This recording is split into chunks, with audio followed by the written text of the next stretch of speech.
Responding to the therapist's invitation to describe what brought him into treatment, John begins.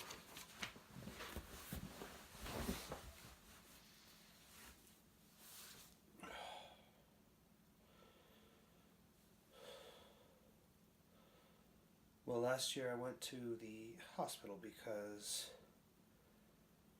I was suicidal, and I just feel like there are some issues with myself that are not resolved. I didn't feel on kilter, not who I really am. Does this make sense? Is it related to feelings that led to your hospitalization? Yes, I think so. I have trouble differentiating what's really happening. I have difficulty expressing myself well. And making myself understood. You're awfully worried about me understanding you. Have you had the experience of being misunderstood? Here the therapist tentatively articulates what might be an underlying organizing principle. People don't understand me. I find that I have difficulty expressing myself well. To get my meaning across. The client blames himself for not communicating clearly. You're feeling that it's your problem in communicating rather than people's problem listening. The therapist articulates the client's experience. Must be. The nonverbal communication of a smile conveys that both the therapist and the client are leaving open to question that the client's problem is an inability to communicate clearly. Through the use of irony and humor, the therapist tries to depathologize the client's self-blame. With my wife and mom, to get my meaning across. I tell them something and they just don't seem to get it. It was the same way with my ex-wives too. Give me some examples of that. Well,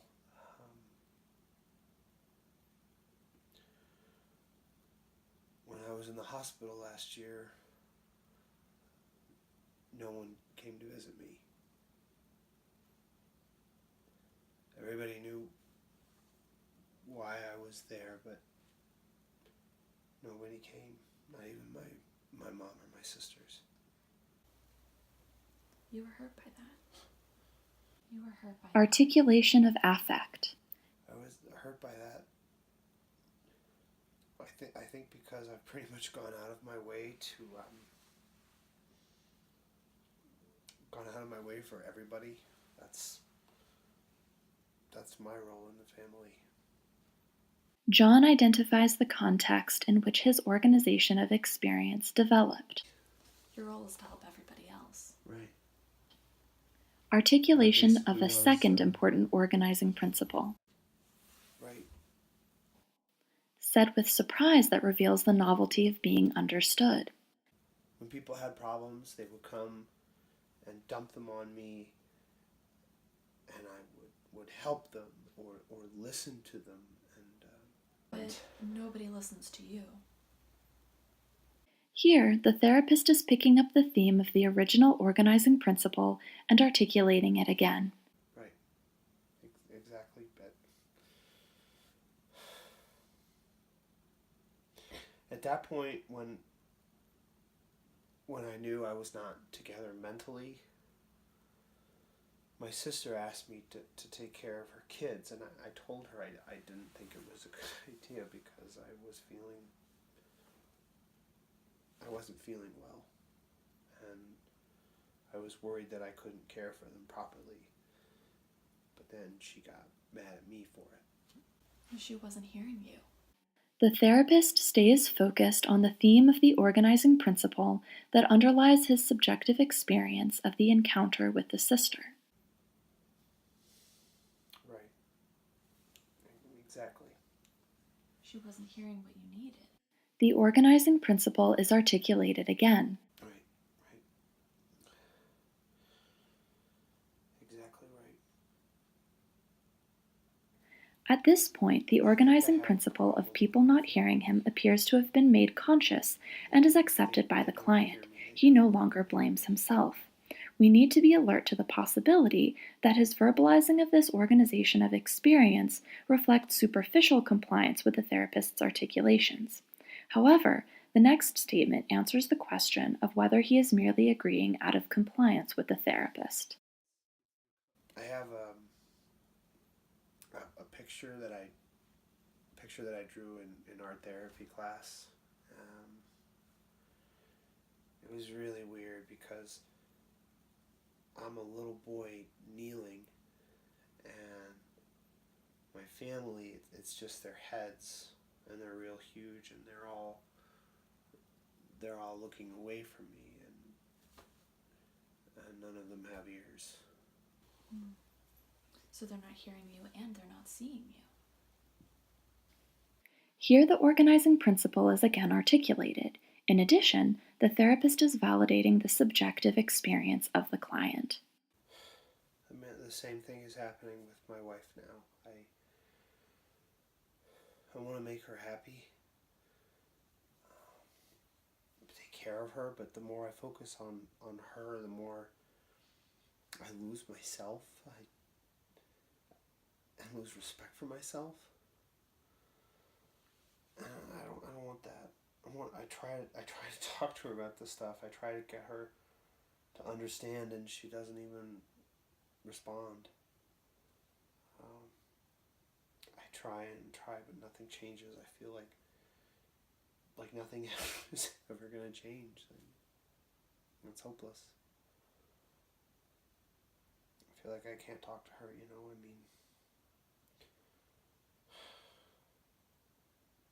You reach a point, at least I reached the point where I feel like it doesn't matter what I say.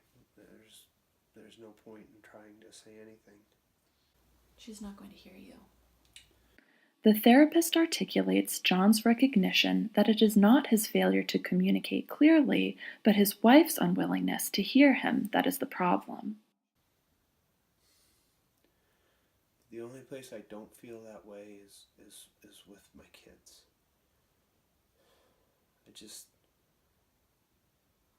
I feel like we have a good relationship. And they can listen to you? Yeah.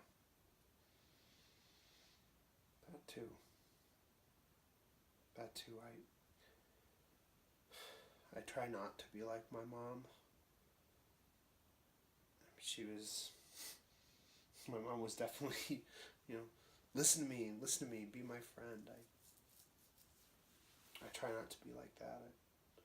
I try to listen to the things they have to say. The session ends with this exchange. Do you have any thoughts about our meeting today? Yeah, it's intense. I don't really talk about this stuff very much. It stirred up a lot of feelings. The therapist articulates John's affective experience. Yeah, pretty much.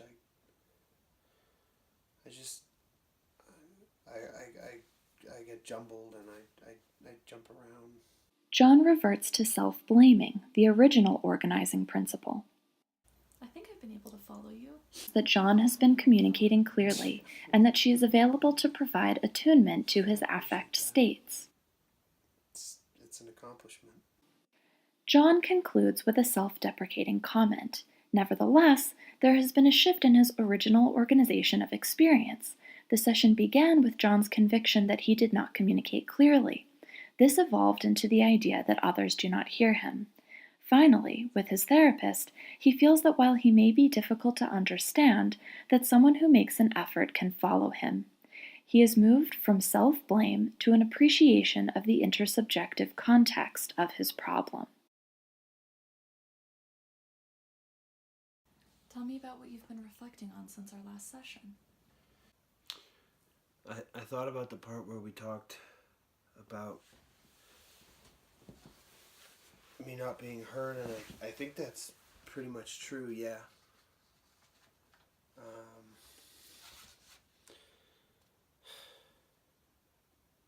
I don't don't seem to have that problem communicating to people that I'm not in a close relationship with. John has been able to hold on to the newly forming organizing principle that he can be understood depending on the context. I actually came up this week. My wife's son took the car without asking, and I didn't have any way to get to work, so I had to take a sick day. You were angry about that. Yeah. I mean, her son is 23. I mean, he's old enough to know to ask and to be thinking about other people. And I told my wife about it, and I asked her to talk to her son. But she didn't see why I was upset about it. You know how after a while, when you try to talk to somebody and they're not hearing you, you give up. I mean, you don't. What's the point of even trying? John has come a long way from his original position that he is unable to communicate clearly. You feel it's hopeless to get her to hear you. Here the therapist articulates the affect of hopelessness that underlies the organizing principle. Yeah, because it's like I'm in a no-win situation. And she just doesn't listen to me at all. From this point in session 2, the client produces material that reveals his unwillingness to continue trying to make himself understood. His first wife was physically abusive to him, and he associates his current attempts to assert himself with his second wife and stepson with the past violence. In further associations, he relates feelings of being alone and unsupported when dealing with his stepson.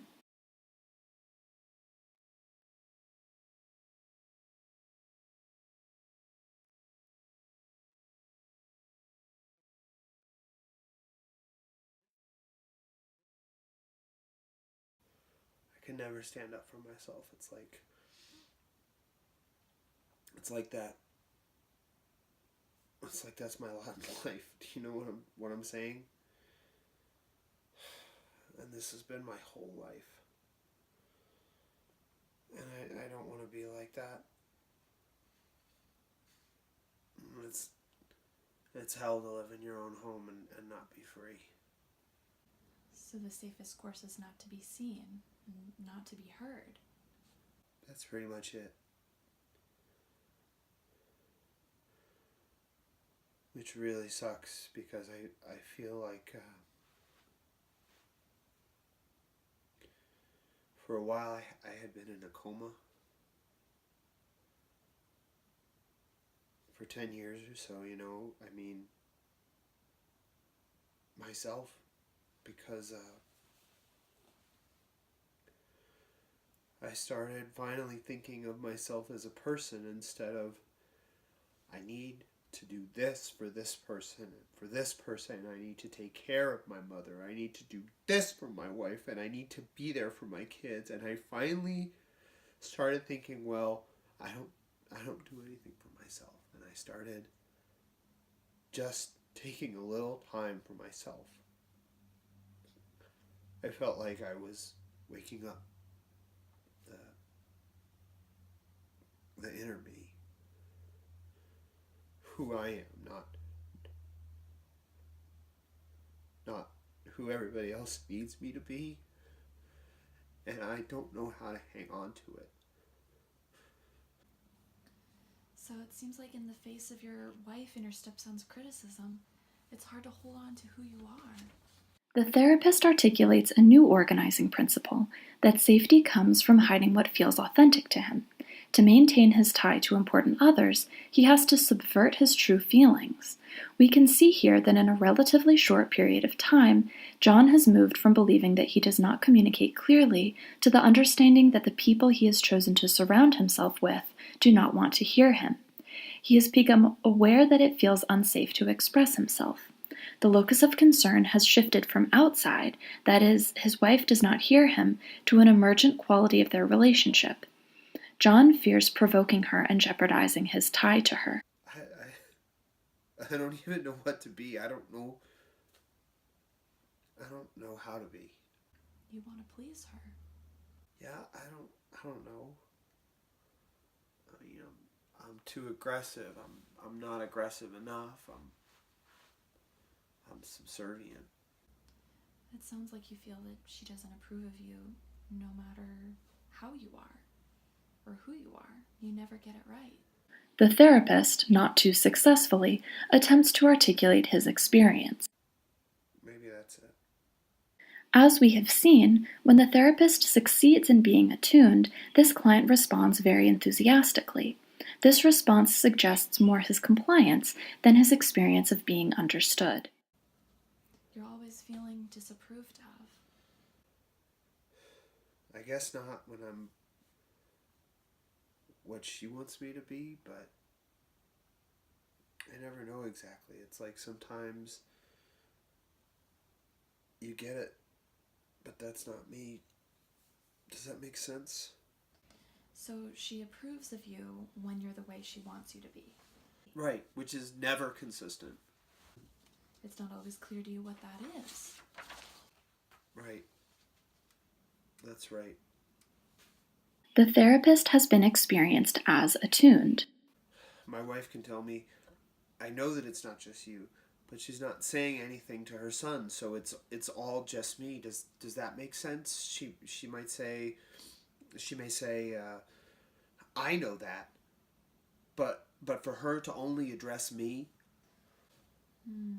It's like she's saying that you're the problem and you don't feel strong enough inside to know that it's not you. Here the therapist is validating John's subjective experience. Right. I don't. For a while there, I thought it wasn't. For a while, I thought it wasn't me, and now I don't know, and I'm. You get confused. Yeah, I get confused. Then there's this feeling, and I just.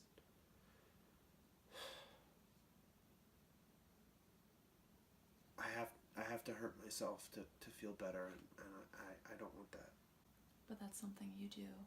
Yeah. It's like there's nothing. It's just a very alone feeling. It's not like loneliness. It's just totally alone. Isn't that the black feeling you talked about last week? That's part of it. That's not entirely it. It's like a self-destructive thing. It's like if I can make myself hurt enough, then I can quit feeling like this inside. Can you say something about how hurting yourself or injuring yourself makes the hurt inside go away?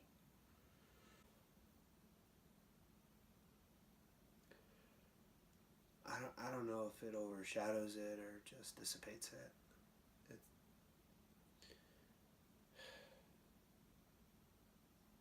there's enough pain, I just start to feel fuzzy and everything else just disappears. So fuzzy makes you forget how you've been hurt by your wife? The therapist articulates her understanding of his experience. Exactly, that's it. If I can make myself hurt enough, then I can quit feeling vile inside. How long has this been happening? A long time. I remember this happening with my first wife, too. I felt so worthless and empty, and I would end up hurting myself, and now the same thing is happening now. It's like, okay, once you're a victim, and you have this tattoo that says victim, and it's like only weirdos can see it. It's like a magnet. It sounds like you feel that you somehow invite these attacks on you. But I think that must be because you've been attacked so much. You've come to think that it must be you. The therapist reformulates John's explanation that he is masochistically inviting attacks. She articulates an alternative perspective that addresses another organization of experience, that he blames himself for the mistreatment he has experienced. have any other explanations. This is how his experience has come to be organized. It is hoped that in further treatment, he will develop new ways to organize these experiences. You've never had a different kind of relationship. In some ways, all my relationships end up, maybe not like yelled at and treated like I'm, made to feel like I'm stupid and worthless, but giving more than I want to give, feeling forced into giving more than I want to give. So they haven't been reciprocal relationships where you got as much as you gave. The therapist articulates John's longing for a different kind of relationship that, because of the way his experience has been organized, he has no expectation of achieving. No, that's like my MO. Yeah, it's almost like I seek that out, and I don't intentionally. I've noticed that I get into relationships with people. I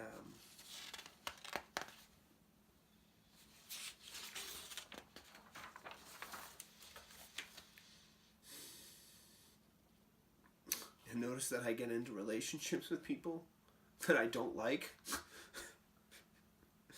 That's weird, I think. I think that if I met my wife now and I saw how she is with me now, there's no way I'd get married to her.